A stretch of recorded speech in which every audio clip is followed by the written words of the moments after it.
welcome back to my channel. Today I have a strange video, as in I haven't really seen anybody do this before, or if anybody has, I haven't seen it.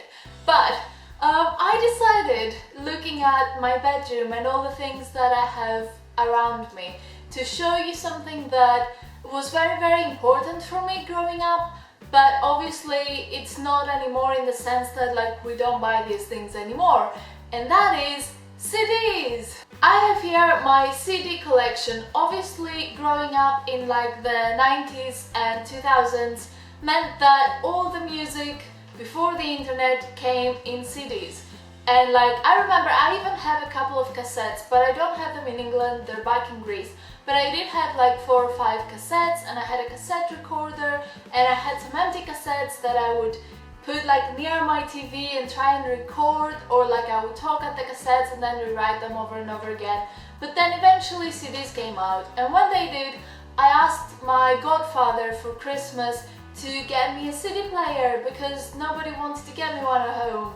Cries. Anyway, I asked for a CD and they bought me a CD player and my first CD, which was a Greek singer that I didn't really like, but that's what they gave me, so that's what I had. And then I started buying CDs, like when I had some extra pocket money, or like I would ask for CDs for Christmas or my birthdays and all of that. And I got pretty much these and a few more in Greek, but I don't have the Greek ones anymore because they're still also back at home.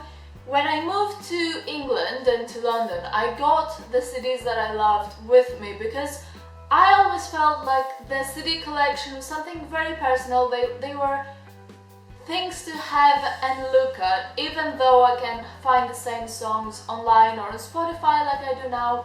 I don't really listen to them, but I like knowing that they're here. So I thought I would show you my favorite CDs, what I brought over with me, and tell you like a bit more about some of the things. I don't know, we'll see as I get through them, because I haven't really gone through the collection for a while, and so it would be nice to do that with you. Right, so to start with, I have put aside my metal CDs, and particularly symphonic metal mainly. 2 of my favorite albums were these 2 by Nightwish. This one is the End of an Era one. This is when Tarja left the band and they had this massive live concert that had songs from every other album. And it was really the end of an era. I've seen like the footage of their last gig that this is the live of, and I felt like it was such an emotional show that I really needed to have it, and it has like the angels and this kind of feels like it's overgrown with plants. I really like, I don't know, it was one of my favorite albums, and it had like pictures of the band, pictures from the live show of that, of like other gigs. It just, to me, having this kind of album, it just felt like I had a part of my favorite band, and having heard all the songs and been listening to them for ages, it just felt so emotional, and like I had something tangible from all of that. So it was very important to actually be able to own this. It's just, I feel like this is something that Spotify doesn't fulfill. One of my favorite things about owning CDs was taking the lyrics out and holding the booklet and following along when the music was playing. So that is another Nightwish album. This is the Dark Passion Play. This was the first album they had with Annette, the new singer. And again, like the artwork is beautiful. It just opens up like this. It has all of like, each song has its own artwork. So this is like their main album art, and I have this as a necklace, and I really love that. But each page has its own artwork. Some of the songs have their own artwork. So this is the Amaranth artwork that was also quite iconic for the album, and like everything, like the way it was placed on the page, the emotions of the whole booklet, the photo shoots of the band members, it further like expresses the aesthetic of the band. And for me, the album artwork was very much a part of what the CD was all about. It wasn't just the song, it was the visuals, it was how it felt, it was like a whole experience. And for some reason I'm getting quite emotional, which I shouldn't be, because yeah, that, I don't know, is that silly? I feel like it should be, but also kind of it isn't. But yeah, these are the two Nightwish albums that I own, and I love them. Next, I have an Evanescence album. This is The Open Door, and I love this artwork. It's Amy Lee in this like massive open door with a gorgeous dress that she's wearing, and then the booklet had like this like alternating black and cream colors, and then some photo shoots. This is from the video clip of Call Me When You're Sober, and like inspirational artwork. This is like the photo shoot of the album. It just really felt like it was transmitting the essence of what's happening, and I really like that. And also the CD itself has this like beautiful dark like sky with a sun pattern in the middle. It's just like a whole thing. I really like that. And one of my favorite songs from, actually I have a lot of favorite songs in this album. I really love Call Me When You're Sober. I really love Lithium. And All That I'm Living For is a really good song.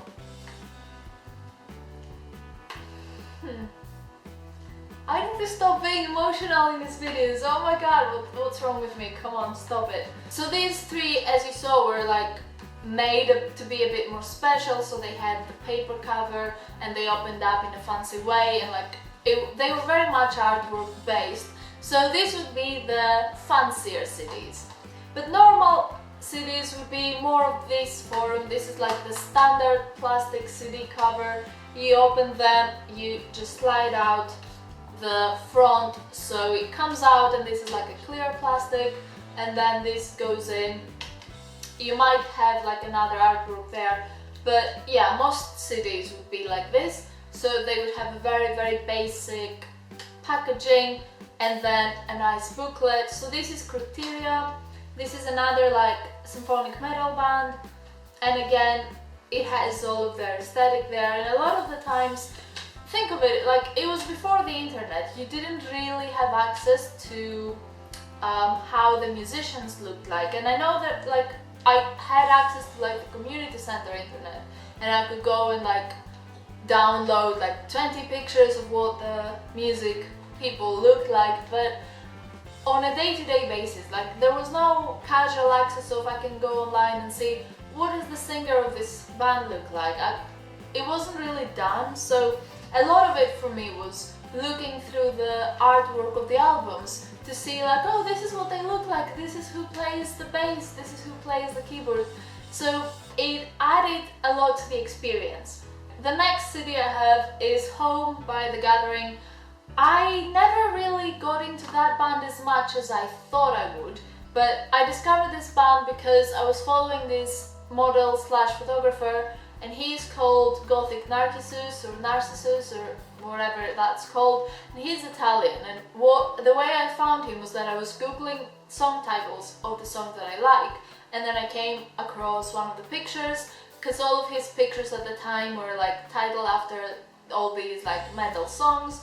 And so it would be like the music title and then the lyrics, and then one of the lyrics would be related to his picture, and it would be very atmospheric and beautiful. So a lot of the songs he had used as titles for all his photos were songs by like artists that I already liked, and a lot of the ones that he was taking that I didn't know were by The Gathering. So I got their album and I listened to it, and I like it, but it's not like a favorite, if that makes sense. But I still like wanted to own an album and get to know the band better. Another band that I actually really liked, and now I'm very happy that I have this CD. So this is Dark Light by Him, and Him is a Finnish band that a lot of people really were into when we were about 13, 14, and I to them because a friend of mine gave me some of their CDs, and I really loved them. I love their sound, I love like the aesthetic. Like if you listen to like the song titles, Vampire Heart, Rip Out the Wings of Butterfly, Under the Rose, Dark Light, Drunken Shadows, The Night Side of Eden, like it's very it's on point to the aesthetic I was going for, which was kind of full on goth at that point. So everything was about vampires and roses and like heaven and angels and all of that. So him was very on point, and a lot of people love them. The sad thing is that I learned that this is the final tour that they're doing right now, and then it's kind of over with him, and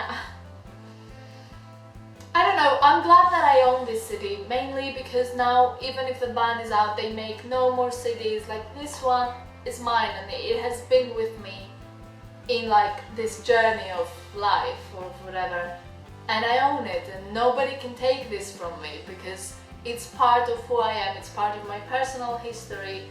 This CD that I've listened to 1,000 times since I was like 14. Another album, again with a fancier like sleeves and opening, is Triumph or Agony by Rhapsody of Fire, or as they're called now, just Rhapsody, but back then they were called Rhapsody of Fire. And this one, these are the guys, and this one is all about dragons, which is why I really enjoyed this. It was a time when like most of the songs were about love, and I really was against that. I was so upset that I couldn't listen to music without it being about like love, breakups and all of that. And I find this band, and it's all like echoes from the Elvish woods, Heart of the Darklands, Old Age of Wonders, like Silent Dream, Bloody Red Dungeons, Son of Pain, The Mystic Prophecy of the Demon Knight, Dark Rain of Fire, A New Saga Begins. That's actually a really good song. But it's all like power metal, and like it's about mythical quests and dragons and all of that. I was like, oh my god, there's music, it's gorgeous, it's on point of the things that I like, all of the fantasy elements, nothing about breakups. Oh my god, yes! Thumbs up, really love this album so much. Now moving on to some rock albums. I have two rock albums to show you. The first one is Have a Nice Day by Bon Jovi. I always liked Bon Jovi. Bon Jovi is my go-to band in karaoke. If someone says, go on stage now, what are you singing? I'll sing It's My Life by Bon Jovi. It's my life, it's now or never, but I'm gonna live forever. I just wanna live while I'm alive. It's my life, my heart is like an open highway. Like Frankie said, I did it my way. I just wanna live while I'm alive, 'cause it's my life. Right, so when this album came out, I remember that we were about to go on our school trip, and also around that time, my English teacher at school would give us like listening tasks that were all like fill in the blanks in like rock songs. So I had her make me a mixtape of all of the songs that she was using. At that point, I bought this CD, I gave it to my music teacher, my English teacher, and I told her, you're chaperoning our school trip, why don't we play that? And she did. She played this album on repeat 3 times, following each other on the same bus. And mind you, I'm the only person who really listens to rock music and music in English. So this is like Greece with everybody listening to Greek pop songs, and suddenly this plays 3 times. Everybody hated me. And also she forgot that and put it down somewhere with water, so this is why this has suffered a while, and I was really upset when she gave it back and she was like, oh, I'm sorry, I put it on water accidentally. I was like, what? But anyway, I try not to hold grudges for like 10 years. No, I really don't, that's fine. The album survived, so that's good. But anyway, Have a Nice Day was also like a very good album, and you can see the artwork here. I really like that this kind of artwork was the subject of the video clip. So what happens is that Bon Jovi and like the band, they make this like as a joke. He signs an album, an autograph, and he makes his face, and then one of his fans takes that, does it into like stickers and starts sticking it everywhere, and so it spreads and like it goes viral, like the whole city is covered with this image. And that was the theme of the clip. So you see like some pictures here of that happening. It was very good, and there's like a lyric that I really like that. It says, if there's one thing I hang on to that gets me through the night, I ain't gonna do what I don't want to, I'm gonna live my life. Shining like a diamond, rolling with the dice, standing on the ledge, I'll show the wing how to fly. When the world gets in my face, I say, have a nice day. I love it. I love it. The songs here are very emotional. They're very appropriate for if you feel out of place, or like something is not, like you feel like you don't fit in and that you should be doing something else. And this album is very much about doing what feels right, what is important to you, what's like, basically do what you feel that is the right thing to do, and don't listen to anyone. I'm getting emotional again. These are all like albums that are very close to my heart. And the next rock album, I don't think this should come to a surprise to anybody who knows me, but it's by Placebo. It's Battle for the Sun. I got this album about a week before the first time I saw them live. I had listened to all of their other albums on repeat, and by that time, yeah, I did have internet, I had my computer, I was downloading music, I was listening to music online, so this was one of my later purchases after like the internet happened. But I bought tickets to see them live because I love Placebo. Is the only band that I love like every single song of every single album, from their first album to their last. Like, I absolutely love everything, and I knew that I was seeing them live and I wanted to know the new songs before I saw them, so I bought this along with the ticket. So I went to this music shop that was selling the tickets. I was like, okay, I'm gonna have the ticket to Placebo in the Rockwave Festival in Greece, and I will also have this album. And I went home and I started playing it on repeat for a week, like continuously on repeat, and I learned all of the lyrics by the time it was the live show, and obviously it was amazing. I've seen them live 3 times now. They're just really great, and again, they're kind of like misfits, and their songs are also very beautiful and emotional and like real in a way that they will touch you, and if one of their songs touches you, it will do it like so deeply that it's very hard to not be moved.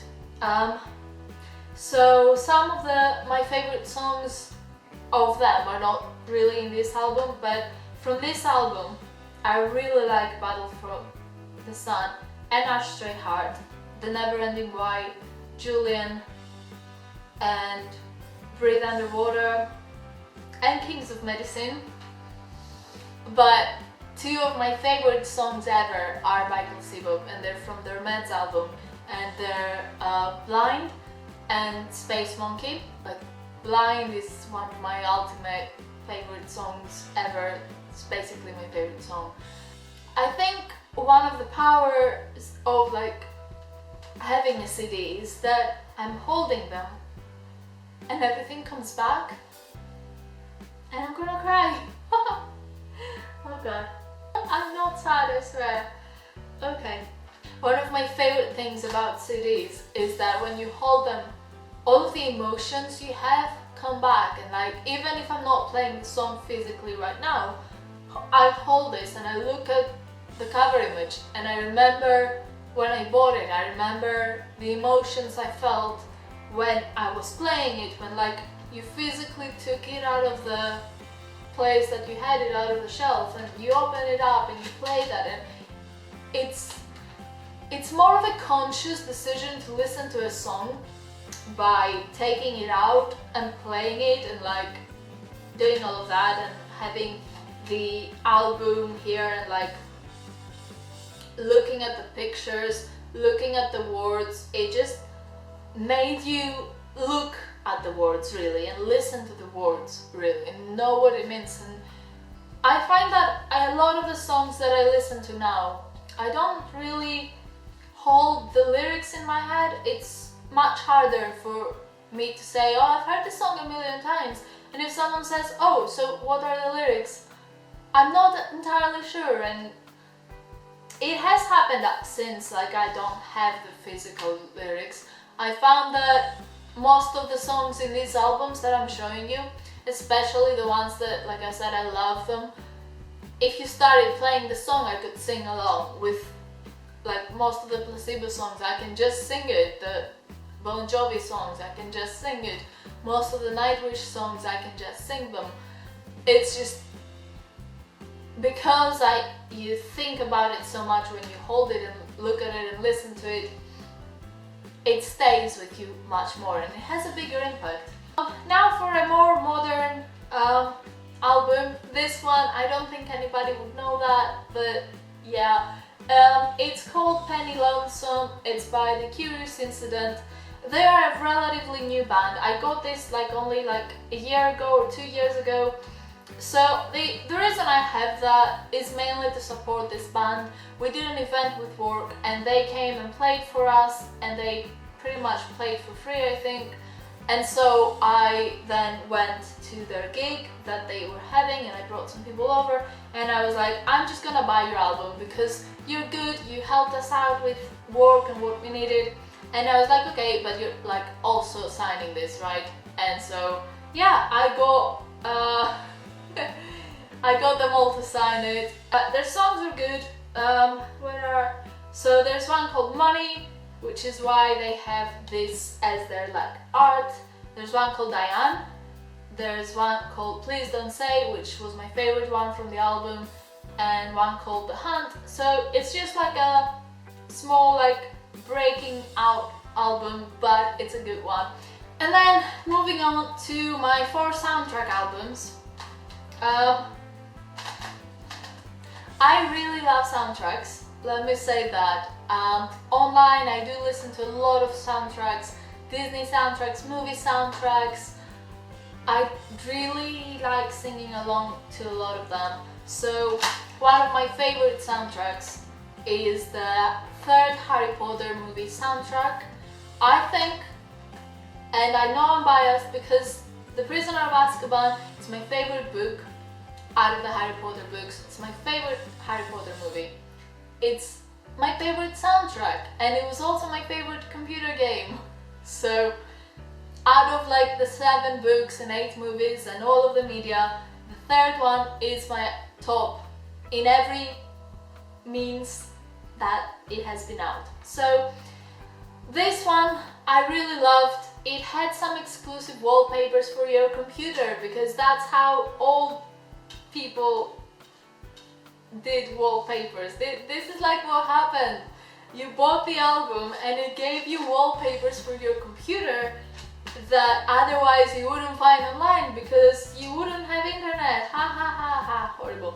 Anyway, so this one has a lot of thanks to a lot of people and says who plays the music, and the inside also has the scene with the Dementors, because you could also use that as a poster on your door. Obviously I did not do that. And then it has the pictures from the movie and a few more pictures from the movie. So this movie score was composed by John Williams, and I think he is like the best composer of the Harry Potter things. I think they changed a few, I'm not entirely sure. So it says, John composed Double Trouble during the production of the film as we decided that a children's choir would be a warm welcome back to Hogwarts. The theme, a melodic, mischievous close cousin of the Hedwig's theme, composed around text from Shakespeare's Macbeth, became the foundation stone for the rest of the film score. The medieval color became the musical identity of the wizarding world in this third installment of Harry Potter. John juggled these medieval motifs with a late 19th century Rossini-esque narrative, a delirious big band jazz number, and 20th century music, which we both share a love for. How he managed to create a unity out of it all beats me. It was a great privilege to witness as the scoring sessions unfolded, music breathing life into what has become a much better film. And that's written by Alfonso Cuarón, who is the director of the third Harry Potter movie. It's still touching, like seeing all of that. You wouldn't really see that on Spotify. You wouldn't have a preface to like the score, but it is something that people did on the actual CD. The next soundtrack that I have is this one. This is the soundtrack of Charmed. Charmed was one of my favorite TV shows ever, and I would watch every episode. I would record some on like videotapes and watch them again and again and again. And when I said at the start that I had a tape recorder, one of the first things I did is record the opening of Charmed, and like imagine it on a tape through the TV. Like the bad speaker quality recorded through a tiny microphone with bad quality, and you could barely make out the words, but I was just so happy to be able to replay that. And I really liked having all of that. So the songs included in these are not like background music, they're actual songs.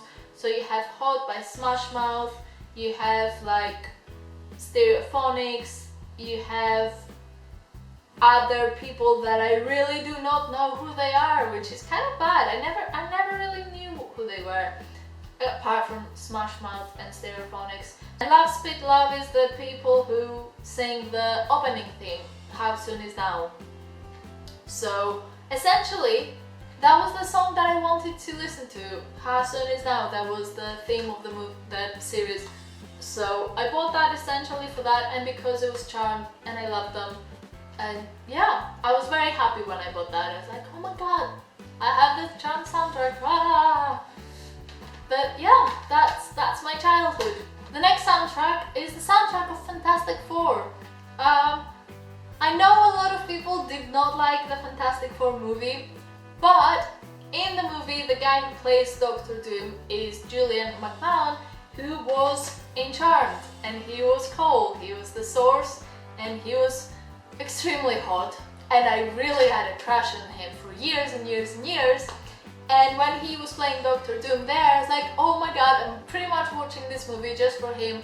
And I would rewatch that online and like on, I don't know, was it YouTube or I don't know, I found it somewhere online, and I kept replaying his scenes basically, like skip his scene. I know what I did. I downloaded it on LimeWire. I don't know who else used that, but I got that and I was like downloading only his scenes basically. But this is also like a mixed band CD. It's not the score, it's not the background music, and I ended up really loving this album. I thought it was a very good compilation. So the one song that was like, I think the one that made it as like the forefront song of the movie is Everything Burns by Anastasia and Ben Moody. So it went like, everything burns while everyone screams, burning their lies, burning my dreams, blah blah blah blah blah. I really love that song, and in the video clip it had scenes from the movie, so that was really good. I will try and see if I can link that in like Spotify, because it's a good album and the songs are like nice pop rock type songs, and I really like them. I also listened to this album to death over and over again for months. I still really like all of that, even if the movie is not the top movie ever and they did not include Julian on the cover of the thing. Anyway, fangirl problems. And then the other soundtrack I have is this. This is the Barbie Sings, the Princess Movie Song Collection. And this is a very old CD that I bought off Amazon years later because I absolutely love the songs of Barbie, the Princess and the Pauper. So Barbie, the Princess and the Pauper was marketed back in, I'm gonna say 2004, as the first Barbie musical, and it was the fourth Barbie movie in general. Now there's like, I don't know, more than 10 I think. And I keep like seeing them, but I don't think any of them has hit the spot with me as much as the Princess and the Pauper did. At that time, it's when you try to find your identity. I was 14, I was struggling to see what an adult should be like, finding proper role models, and I was looking for who I want to be, and I saw this movie and I decided that Annalise and Erica, but mainly Erica, was exactly the role model and of who I wanted to be when I grew up. It hit the note inside that even though things don't go well where you are, if you just keep true to yourself, there will be someone who will recognize who you really are. Like, without any like dresses or wigs or all of that, someone will see you for yourself. And you have to just be patient and work for what you believe in. And that's why I love this movie and this character and like all the songs. So I bought this. It also contains some of the songs from the previous movie, so it does have some of the dances from the Nutcracker, the theme to Rapunzel, and like the Swan Lake theme and a couple of the dances from Swan Lake. So it has the instrumental ballet ones, but essentially most of it is from the Princess and the Pauper. It's kind of like childhood innocence and dreams and all of that, and who I wanted to be and who I am now. A lot of it, I think it's thanks to these songs. So yeah, I have that. Right, so these are all my CDs. I hope you enjoyed traveling back in time essentially with me, and I hope you liked my collection. I think more people should do this and share like things they grew up with and love. But other than that, if you do have a CD collection, please comment below what CDs you have, what your favorites were, and if you still listen to them, I don't know.